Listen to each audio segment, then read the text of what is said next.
Fakir. It is really an honor to have you here. Thank you for inviting me, Dominique. It's a Uh, pleasure.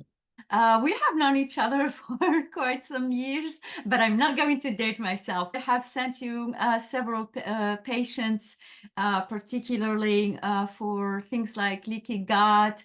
You run lots of wonderful tests, like metabolic tests. Of course, you can run blood tests, which I can't run. So it's been absolutely wonderful working with you. And today I'm going to ask you to help our lymphedema community. We have lots of people who are suffering from lymphedema, but in addition to that, they also have other issues that's making the lymphedema worse. So thank you for joining us. So my first question is, what is the lymphatic system and what does it do? Can we get rid of it? So I gave a talk on my podcast on YouTube, and I found this picture. It looked like highway roads running all across the body with little like rest stops in between. And that's how our lymphatic system is this system that's in between our circulation system. And it's very tiny tubules that drain fluid, and lymph nodes are connected to it. And it goes throughout the body. And years ago, they used to think that we didn't have this type of system in the brain. They thought the brain was excluded, but more recently, they found that the brain has its own lymphatic system that's different from the rest of the body. So we have them all over the body, and it's draining fluid into the circulation system, into the urination system to eliminate fluid and toxins and kind of like trash that comes from our bodies. So things that have to be swept out of the body go into the lymphatics filters it, puts the fluid out if it needs to go out, and then puts the trash out. So it's basically our sewer system.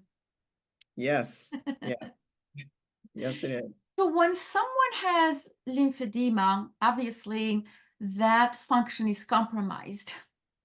So what are all the implications of an impaired lymphatic system? The reason I ask that is because a lot of people who have this disease tend to have other issues. They have lots of pain, they have wounds, the wound starts oozing.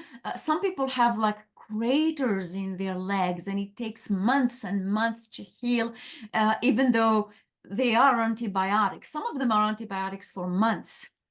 Mhm. So the lymphatic system, like I said, it goes throughout the body. And think about, like we were talking about, your plumbing system. And the plumbing system needs to be flowing and open so that the trash and everything can go out, and the toxins and whatever we're trying to eliminate. But what happens is we can get inflammation in parts of the lymphatic system. We can get scarring. We can get a situation where it clogs in areas. And that is where it can back up, just like sewage backs up, and it can clog up the whole system, and we can get pain. We can get joint pain. The limb can get very enlarged, and some people may have seen, if they've been to Asia or Africa or seen pictures, there's a disease called elephantiasis in which it becomes extreme. I've actually seen it in person because I went on a medical mission to Africa some years ago, but there were people that had elephantiasis, which is a parasite that lodges in the lymphatic system and completely clogs it up. So what happens also is that it can affect, people may have problems with their digestion that are contributing to problems with the lymphatics, because 2/3 of our lymph nodes and our immune system are throughout the digestive system. So we have a lot of lymphatics that are lining the digestive system, even though we don't see it. And most of the time we don't even recognize what it's doing, but we can get bloating in the belly. And some people get a lot of gas, and that's because there's not enough room for things to be moving through because of the bloat and because of the swelling of the lymphatics. So people can get, I mean, almost any kind of symptom that you can think about. I mean, even like brain fog and feeling nauseous and, having poor digestion, constipation, just a plethora. And you mentioned wounds. I used to have a wound care clinic that I ran when I was in Chicago. So I saw a lot of the extremes, greatly enlarged legs, and especially like the knees and the lower leg, vastly enlarged because of the lymph system backing up.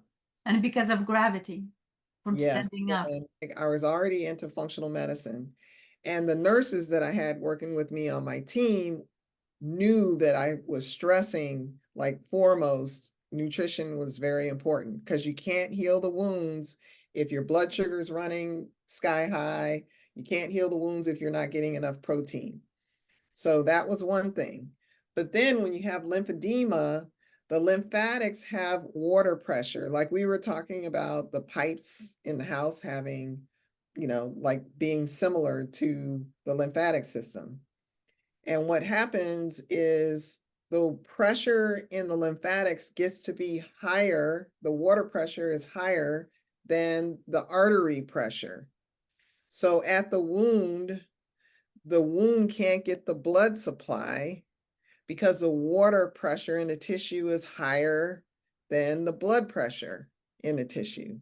Oh, that explains why these wounds are not healing and they are digging and digging and getting better. Yeah, yeah. So it sounds counterintuitive, but we would do compression wrappings. Sometimes that would be the nurse hand wrapping with ACE wrap, which has to be done by a nurse or a doctor, because if you have too much pressure in one area, you can lose your leg. So it has to be a professional that's trained in doing the wrapping by hand. They also have wound vacs, which is actually a vacuum seal that's put on the wound, and it sucks out the fluid, it sucks everything out, and it shrinks down the tissue. So when you shrink down the tissue, then the arterial pressure can overcome the water pressure again. So, and there are other ways that the wound can be compressed. There are a number of tools that we have to compress the wound, to press the water out so that it can heal and the tissue can normalize, and then the wound can heal. So they should look for wound clinic. These patients tend to go to lymphedema therapist or an urgent care or just the doctor's office, and they are not equipped with all these techniques for wound care. Yeah, the lymphedema specialist, the physical therapist and occupational therapist is specialized in lymphedema, and massage therapists are important because they do know how to get it mobilized, right? But when it's so huge and they have these wounds that won't heal, they need to be going to a wound care specialist clinic, right? And chronic infections, wounds, ulcers. Yes. Yeah, You mentioned all these problems with the digestive system. So which came first? Does the lymphatic system cause some of these problems, or does an impaired gut cause lymphatic blockage? it goes both ways. So people, people can be loading their digestive lymphatics, right? So like they're eating a lot of processed foods. That affects the microbial balance that helps with digestion and Right, helps in the gut with everything. And that's interfacing with the lymphatics and with the lymph nodes in the digestive system. And then you can have backups that are occurring in the lymphatics and then impacting the digestion because there's just not enough room. Like right. the walls are swollen, and the tube that's going through the gut should be about this big, but it can make it this big. So you get pencil stools and you get ribbon stools and narrowing or like rocks coming out So of, this is a narrowing of the colon. yes. Mm-hmm. We will talk about nutrition and gut healing in a moment. So for someone who has ulcers, and this usually happens in people who have this disease in the leg, for people who have ulcers and these wounds, they have been on antibiotics for a long time, what would you advise them to do to improve their healing capability?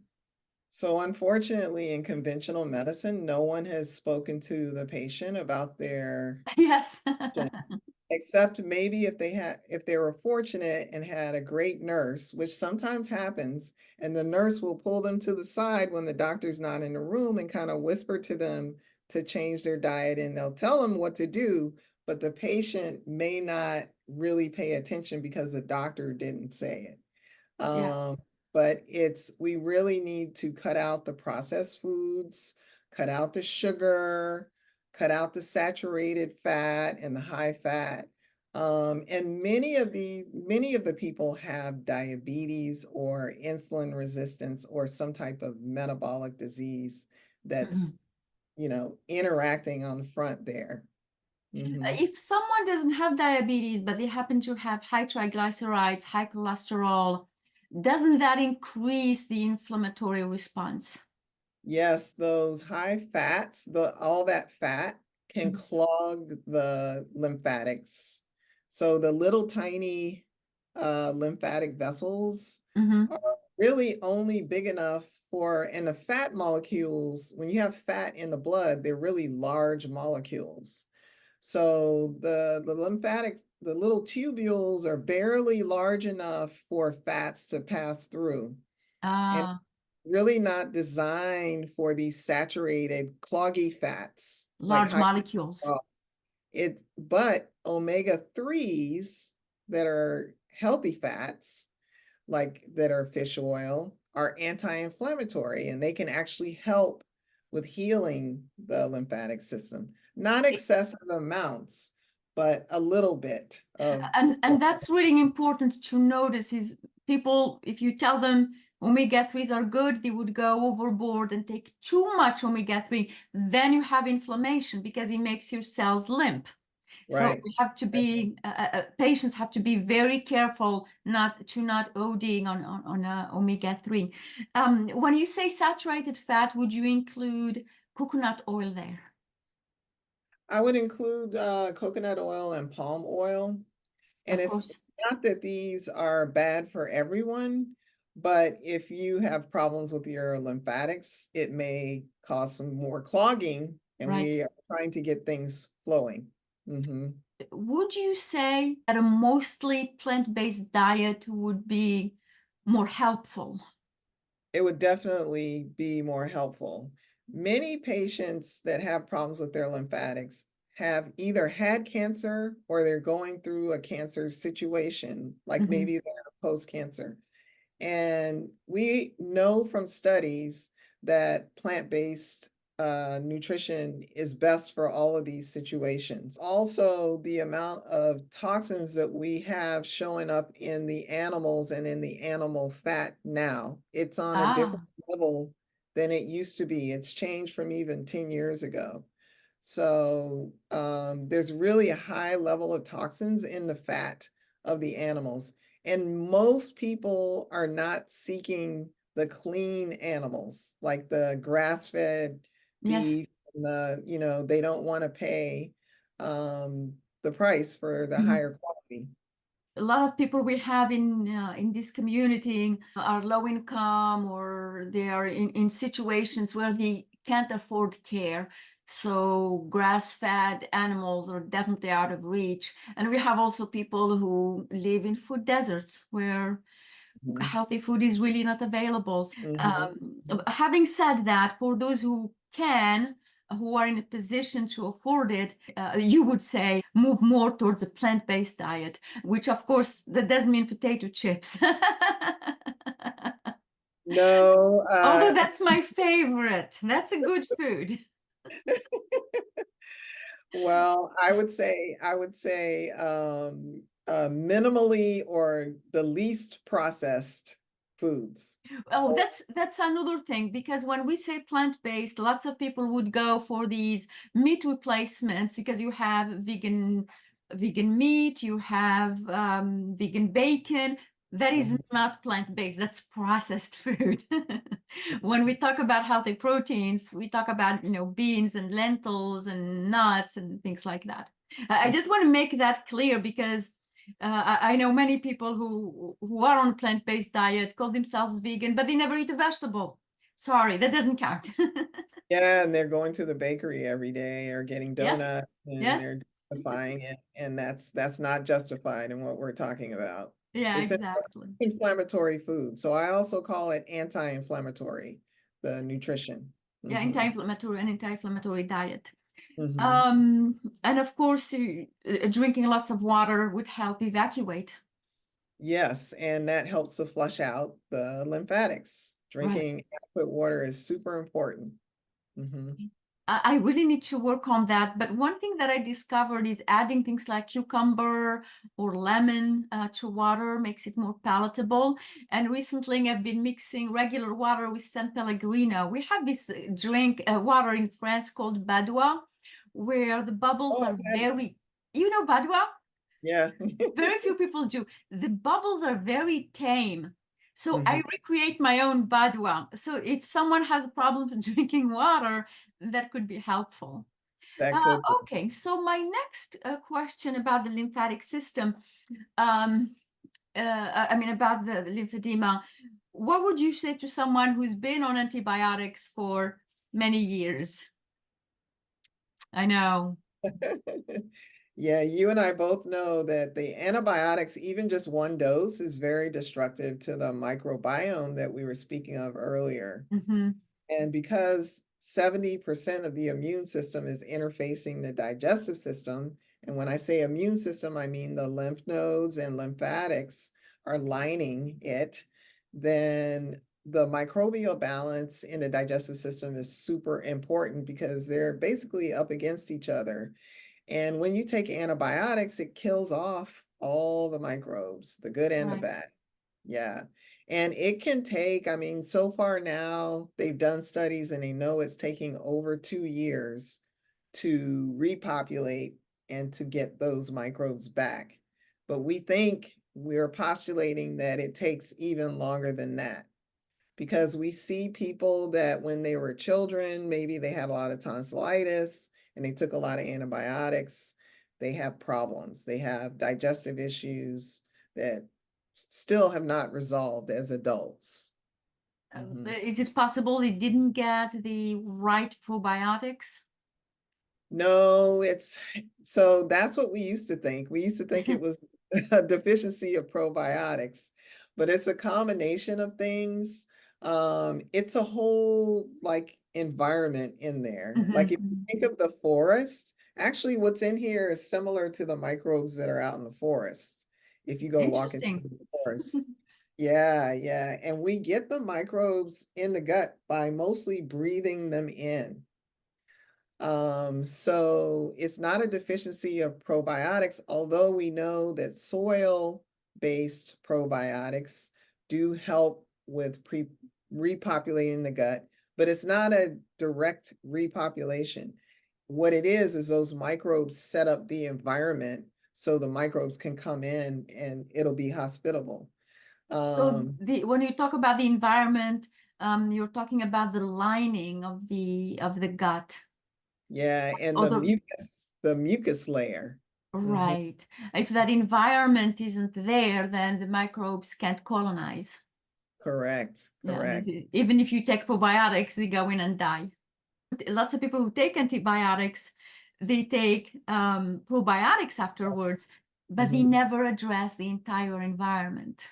No. Mm-mm. Thank you for mentioning that. I interviewed a surgeon here recently, Dr. Chen, and he was saying how therapeutic weight loss is for lymphedema. When someone is overweight, even by 20 pounds, Mhm. Losing some weight can be therapeutic because it alleviates the burden on the lymphatic system.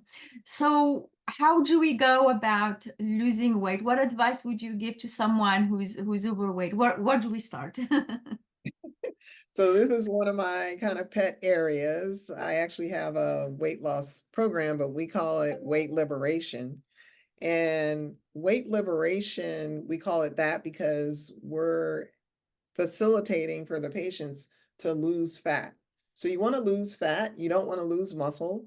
When we're middle-aged and older, like when we start trying to lose weight and we're doing different programs, we're typically losing both muscle and fat, which is not good. But I agree with what that surgeon said.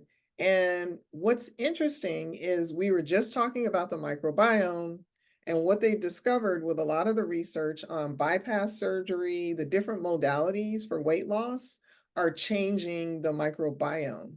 So when people are overweight, it's that their microbiome is out of order. And that might not be the only cause, but it's contributing a lot to why they can't lose weight. So that's why we say the anti-inflammatory nutrition, we say minimally to not processed foods, because the whole foods have the whole fibers, and that's what the microbes eat. They like fiber, Right, okay? that's what they live on. That's what they live on. And if we're eating too many simple sugars, which is what's in processed food, the high carb foods, then Desserts. yeah, it makes like yeast and fungi and other pathogens overgrow in the digestive system. That disturbs that balance. That's what I was about to say. The Yeah. whole thing with the digestive system is maintaining the correct balance of microbes. Mhm. When someone comes to you for weight loss, would you start by running stool tests to check the health of their microbiome? Well, from what we see, from what we see, and we have various devices that we use with the patients in our program, so we can see what their kind of their exhaled CO2. When your exhaled CO2 is high, we Mhm. know that your microbes are out of order and that you have a lot of yeast in there. And Ah, it's so common because people are eating so poorly that we really don't have to get the stool test. We can get that if we're not sure or if we're seeing resistance, but it doesn't even have to be that costly. When people change to eating a plant-based, anti-inflammatory whole foods diet, then the microbiome starts to change immediately. The inflammation that people have systemically is what's causing the fat to grow. So when you take the inflammation away, the fat shrinks, people lose water, the lymphatics start draining, and they lose weight. okay. So that's why weight loss is therapeutic because it also gets rid of the inflammation at the same time. Correct. Um, because the enemy for lymphedema or her best friend, because that's how she thrives. I say she because everything has a gender in French. So let's call her she. Uh, so that's how she thrives. It's with the inflammation. They go hand in hand. The more inflammation, the more swelling, and it snowballs from there. Yeah, and people don't think about stress as Oh, causing yes. inflammation. But that's like one of the number one issues when people have systemic inflammation and lymphedema is that they have stress. Now, stress is not only mental, emotional, spiritual stress, but it's also stress from physiological stress. So if you have, like we were talking about, insulin resistance or diabetes, that's a stressor, a chronic stressor on your system because your system's constantly trying to lower your blood sugar, but you're not helping it because your lifestyle is whatever it is that's causing the blood sugar to go up. And that's a lot of inflammation. Oh, so I've been debating whether I should go on vacation or not. I think I should. It's gonna relieve my stress. You should, you should, you And should. we really don't think about stress that much because everybody is stressed. And when you're sick, you're even more stressed because first you're unwell, you're in pain, and then you're worried. So it's really hard to bring down the stress. But one thing we can all do that's easy is weight loss. Because it just, I mean, it's not easy, it's simple. But I think working with a Yeah. professional such as yourself, you get put on the road, and then you have that guide, and you have to follow those guidelines, and it makes it a little easier. I'm going to post your website and information how people can get in touch with you. You work online, of course? Yes, I work virtually and I'm in several states. So For working online, do you really have to be licensed in that state? I do have to be licensed in that state if I am prescribing or diagnosing. And that's how we work with the health coach, because if I'm not prescribing or diagnosing, the health coach can use my protocols with the patient and help the patient that way. Okay, Mhm. then that's a great workaround. So you can work with anyone in the country. Mhm, mhm, Yeah, mhm. and really, I have a senior program, and we've known each other for a long time, and it's bulletproof. It's really it's a roadmap. It's easy to follow, and they get to eat anything they want as long as they stay in that framework. Because you don't sell any packaged food, No, you I don't. you No, don't sell any, you don't deliver food. So they really learn, because if you don't learn how to eat on your own, if your food is delivered, you will never stand on your own. Uh, no. that, And that, many people limit themselves because they think that they're going to be forced to exercise. And Mhm. exercise is healthy and, it can help. But when it comes to weight loss, the majority of it is the mindset, Yes. nutrition, the majority of it. Mhm. And that's what I noticed about changing diet. It's rarely about the food. It's really about the mindset. When that person is ready, it's like, I want to get rid of this weight. Tell me what to do. And Mhm. that person has a higher chance of success. Mhm. Another question I had, what lots of people these days are doing intermittent fasting. What would you tell them about that? So women who are middle aged, which are the majority of people that are seeking health advice online, the Yes. 40 to 45 to 65 group of women are perimenopausal or menopausal. And so we have to be careful with intermittent fasting because a lot of times people end up fasting too many hours and doing it too many days at a time. And this, I was mentioning stressors on the physiology. This can be a stressor on the physiology of women in that age group. Ah, Mhm, that's a very good point. I had a patient she wouldn't listen to me. She wanted to do intermittent fasting. mhm, And she's a fitness trainer. So she goes to the gym and comes home shaking, and then she mhm, overeats. mhm. She eats one meal a day, and then she overeats, and she ended up gaining weight. So I'm like, okay, let's monitor this for 3 weeks. When she started eating properly, the weight started to come off. It was immediate. Mhm, And mhm, you're right, she is menopausal. She's 48. mhm, Yeah, I mhm. didn't know that. Good The point. one meal a day doesn't really work for the menopausal set. It doesn't work. But they all want to do it because they think it's going to accelerate the weight loss. But it's actually most times the opposite. Most times they're not eating enough protein either. Hmm. And the body just shuts down because it can't spend any calories. It's conserving its energy. Yeah, so it's that's why nutrition is so difficult, because you have so many people out there who have no clue about nutrition. They just put in this program together, and here off you go. Download it from the web, read about it, and use it. And then we have to spend our time correcting all these mistakes and educating people on why those things are wrong. And then they don't believe you because, well, if it's bad, what is it out? Why is it out there? Well, I'm not in charge. Yes, Um, you have so much great experience, Dominique, with like metabolic health and diabetes.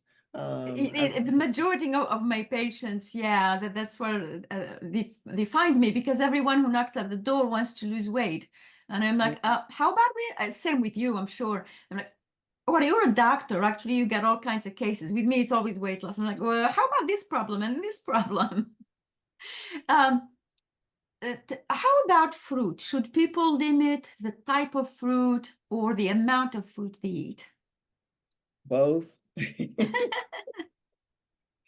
But I find what happens, and you can tell me about your experience, especially with diabetics.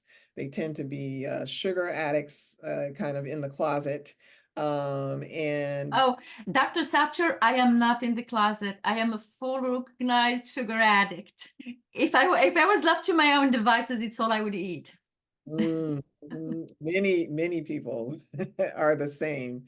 And what happens is, we have devices where people can measure their blood sugar or their blood sugar response Mhm. during the day to different fruits that they eat, so they can kind of have a more scientific way of figuring out what fruits they can eat.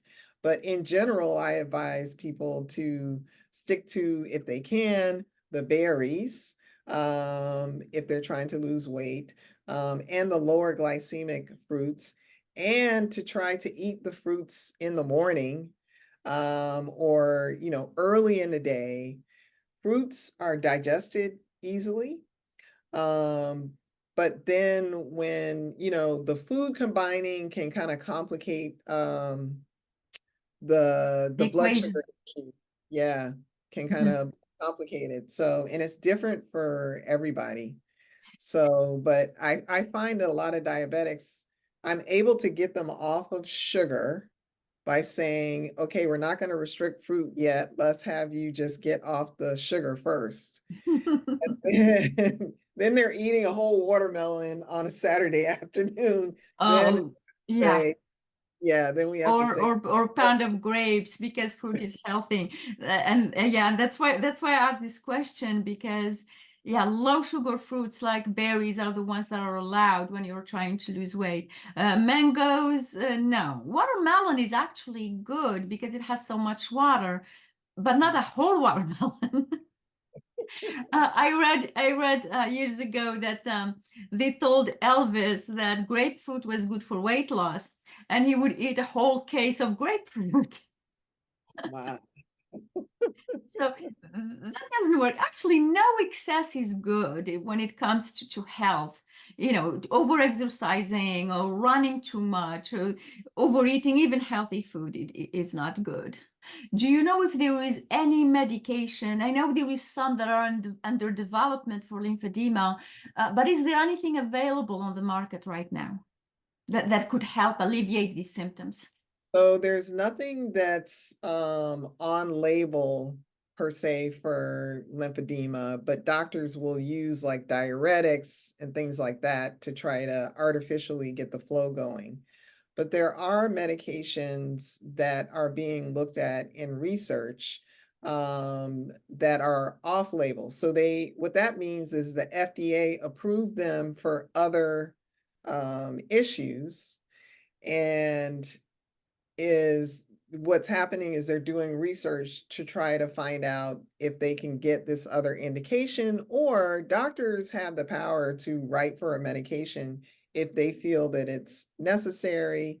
And, the insurance company might not pay for it, but the patient may want to pay for it if it's important to them. So there's a number of medications that are undergoing trials that they're finding are helpful. The mechanisms are mostly anti-inflammatory, or they block cytokines. And actually, a couple of them are non-steroidal anti-inflammatory medications, which is kind of interesting. But that just Yes. tells you that it's at the root cause is inflammation. It's Right. inflammation. Mhm. Would a doctor such as yourself be able to prescribe these off-label medications that are currently available? Yes, yes, we are able to prescribe them, but I'll emphasize also that that does not mean the insurance company has to pay for it. And in Right. fact, the insurance companies try to fight if it's off label, and they've gotten worse with that situation since the pandemic, with not Yeah. approving medications. So, yeah, But sometimes the treatment is like only for a few months, so the patient may pay out of pocket because it is not an anti-inflammatory is not something you take lifetime. One would correct, hope. correct. But with lymphedema, you never know. So, Dr. Satcher, how do we get in touch with you? You can go to my website at treatyourself2health.com and then /schedule. And on the schedule page, you have a choice of a paid consult, which is either by phone or virtual, and it's 30 minutes. And I can review labs and other data. And the other one is a free phone consult that either me or my associate will meet with the person for 5 to 10 minutes on the phone just to get an idea of what's going on, because if it's something fast, we can tell you what package might fit for what your concern is. So basically, you can start with just a few minutes screening to find out if you and the patient are the right match. And Mhm. then, but if they know that if they really want a consultation, they can schedule it directly Yes, for a low fee, a discounted fee. for Mhm. discount. That sounds fantastic. I think everyone should be calling you because we all need guidance. But as we said earlier, weight loss for lymphedema, it's the first step. It is therapeutic. It is actually, in many cases, and I'm quoting Dr. Chen here, more beneficial than surgery, because surgery will not work if the person has a very high BMI. So, Yeah. Yes, okay. and we focus on nutrition because they're usually deficiency of antioxidants and other nutrients going on when people have lymphedema. So it's Oh, best they that's right. If you are deficient in vitamin C, vitamin B complex, zinc, magnesium, you can't heal the wound. correct, correct. So, would you also prescribe some supplements that are clinical grade? I do to get it going in the beginning, but then we want people to eat foods that Right. they can get nutrients from. Yeah. Mhm. Because the supplements that are over the counter are usually not reliable. So. Correct. Mhm. Wonderful. These are all information that we all need. So thank you for joining us today. We really appreciate it. And to great health for everybody. Thank you. Thank you.